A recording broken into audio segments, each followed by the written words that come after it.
Assalamualaikum warahmatullahi wabarakatuh. Nama saya Raffi Rahardian Danir, NIM 24111181085, akan memaparkan jurnal dengan judul Pendetailan Tulang Struktur Bertulang Tahan Gempa sesuai dengan SNI 032847 tahun 2002 oleh Sugito Liono. Disusun oleh saya sendiri. Pendahuluan. Dalam kondisi beton bertulang, ketentuan detail tulangan sering tidak diperlihatkan dengan baik, mengingat tulang Indonesia terletak dalam wilayah kegempaan yang besar. Ketentuan detail tulangan sangat memegang peran penting dalam menjaga kekuatan struktur dalam menghadapi beban gempa. Saat terjadi gempa, sangat mungkin terjadi struktur tersebut tidak dapat menjaga kekuatan strukturnya sehingga mengalami kerusakan berat, karena tanpa aplikasi detail tulangan yang baik, struktur tidak dapat mengamalkan aktivitasnya dengan maksimal. Kriteria desain struktur. Dari berbagai penelitian yang sudah dilakukan, satu hal utama yang mampu sebagai penjaga kekuatan struktur adalah detail tulangan yang baik. Detail tulangan tersebut dapat menjaga pengangkuran tulangan ke beton, menjaga sambungan-sambungan tulangan, menjaga sambungan part ke balok, balok ke kolom, dan kolom ke fondasi. Lalu ada penyaluran dan penyambungan tulangan. Panjang penyaluran tulangan adalah panjang minimum yang dibutuhkan oleh baja tulangan yang tertanam di dalam beton, di mana dengan panjang tertanam tersebut, baja tulangan mampu mengembangkan tegangan lelehnya tanpa mengalami kegagalan. Semakin dalam baja tulangan tertanam dalam beton, maka baja tulangan semakin mampu untuk mengembangkan kekuatannya.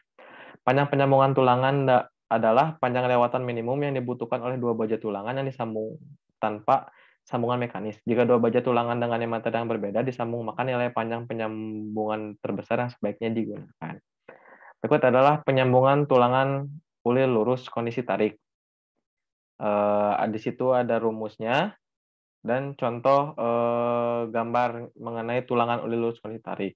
Lalu ada tabel tabel yang dibutuhkan untuk panjang penyaluran tulangan ulir lurus kondisi tarik dan panjang penyaluran tulangan ulir lurus kondisi tarik untuk diameter 19 dan diameter 22. Lalu ada penyaluran tulangan ulir lurus kondisi tekan. Panjang penyaluran LD untuk batang tulangan ulir lurus kondisi tekan diambil minimum sebesar 200 mm. Ada perhitungannya sebagai berikut. Lalu untuk nilai F aksense dan nilai FY 400 menggunakan tabel untuk perhitungan sebagai berikut. Lalu penyaluran tulangan ulir kait 90 derajat 180 derajat kondisi tarik.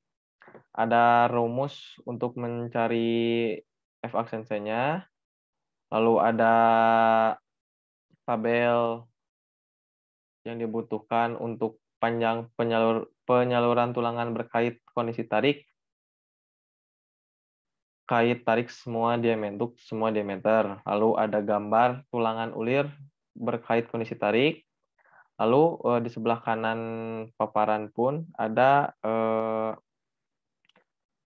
faktor-faktor modifikasi untuk nilai IDH-nya, LDH-nya.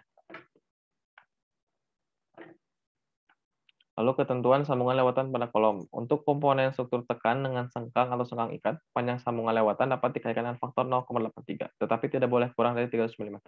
Dengan syarat luas efektif sengkang atau sengkang ikat tidak kurang dari 0,0015 HS. Untuk komponen struktur tekan dengan spiral, panjang sambungan lewatan dapat dikalikan dengan faktor 0,75, tetapi tidak boleh kurang dari 300 mm. Lalu ada detail tulangan. Menurut SNI 032847 2002, adapun gambar-gambar tulangan kait standar sebagai berikut. Lalu untuk tulangan lateral komponen struktur tekan. Komponen struktur tekan adalah elemen struktur di mana yang gaya dalam yang paling dominan adalah gaya aksial tekan atau kompresi gaya aksial tekan dengan momen lentur.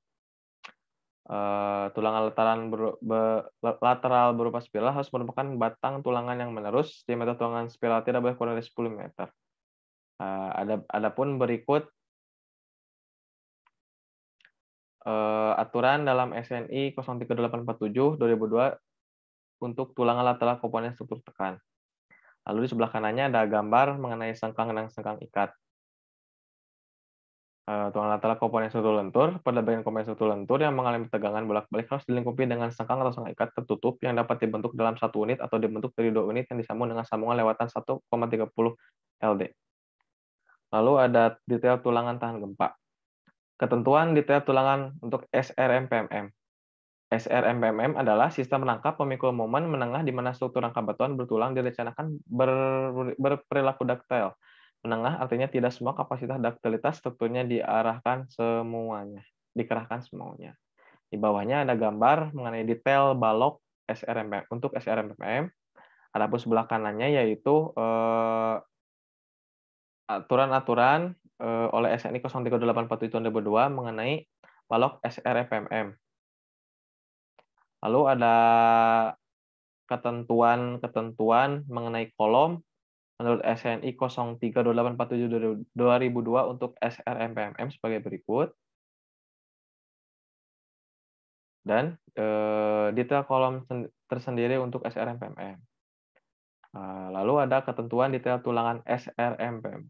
SRMPM sendiri yaitu sistem rangka pemikul momen khusus di mana struktur rangka beton bertulang direncanakan berperilaku daktil penuh. Artinya semua kapasitas daktilitas strukturnya dikerahkan secara maksimal.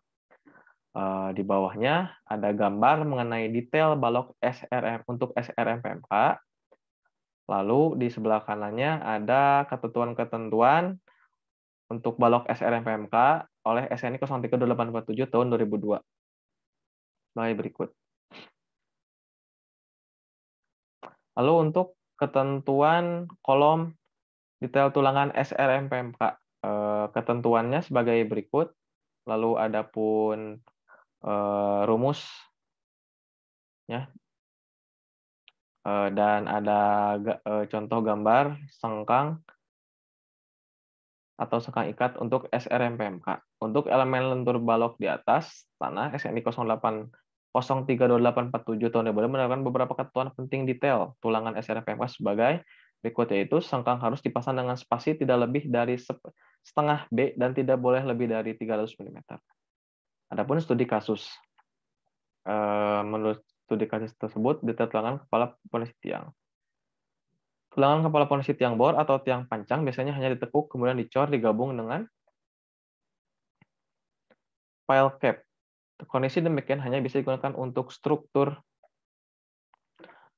biasa dan SRMPM, tetapi untuk struktur SRMPMK, bagian kepala pondasi tiang tersebut harus dilingkup dengan sengkang atau spiral yang berguna untuk menjaga inti beton, terutama untuk tiang yang didesain menerima gaya tarik.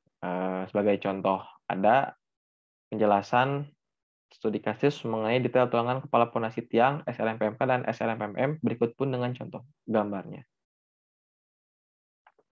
Lalu untuk detail tulangan kolom ke pondasi.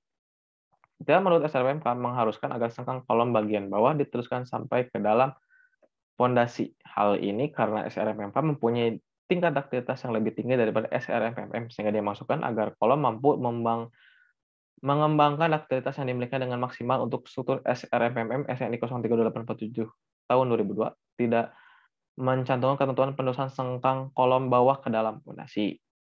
Berikut penjelasan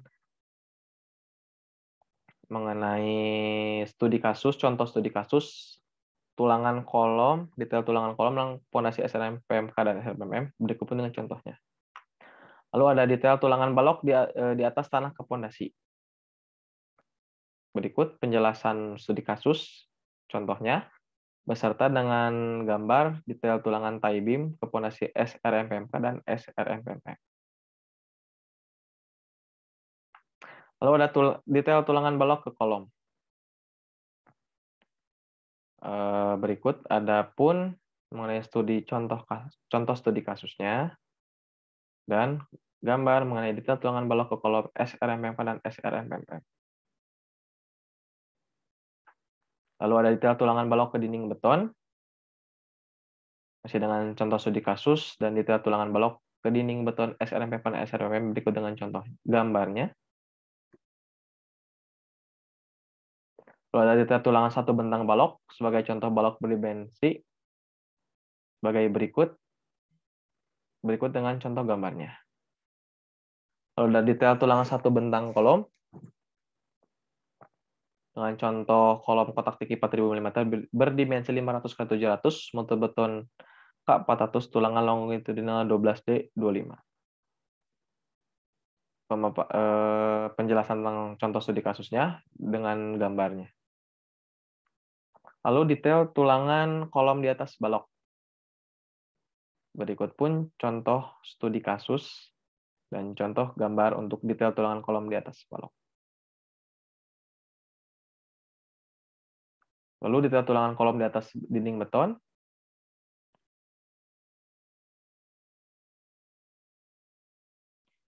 Untuk pedoman praktis, dalam prakteknya sangat dibutuhkan pedoman praktis yang mudah digunakan, tetapi masih masuk dalam koridor ketentuan yang berlaku. Walaupun mungkin lebih konservatif, tetapi tidak sulit untuk dilaksanakan oleh pelaksanaan bisa berlaku untuk kondisi-kondisi yang umum. Contohnya yaitu untuk pedoman SRMPMK, detail tipikal tulangan kepala pondasi tiang, lalu detail tipikal tulangan kolom ke pondasi. Lalu ada pedoman untuk detail tipikal tulangan tie beam ke pondasi dan detail tipikal tulangan balok ke kolom. Sama masih untuk SRMPMK dan SRMMM. Dan terakhir ada detail tipikal tulangan kolom ke balok transfer dan detail tipikal tulangan kolom ke dinding beton untuk SRMPM dan SRMM menurut pedomannya. Lalu kesimpulan dari jurnal ini yaitu dengan pendetailan yang baik, struktur juga akan mampu untuk mengembangkan aktivitasnya dengan maksimum. Struktur mampu untuk berdeformasi bolak-balik di atas titik lelehnya.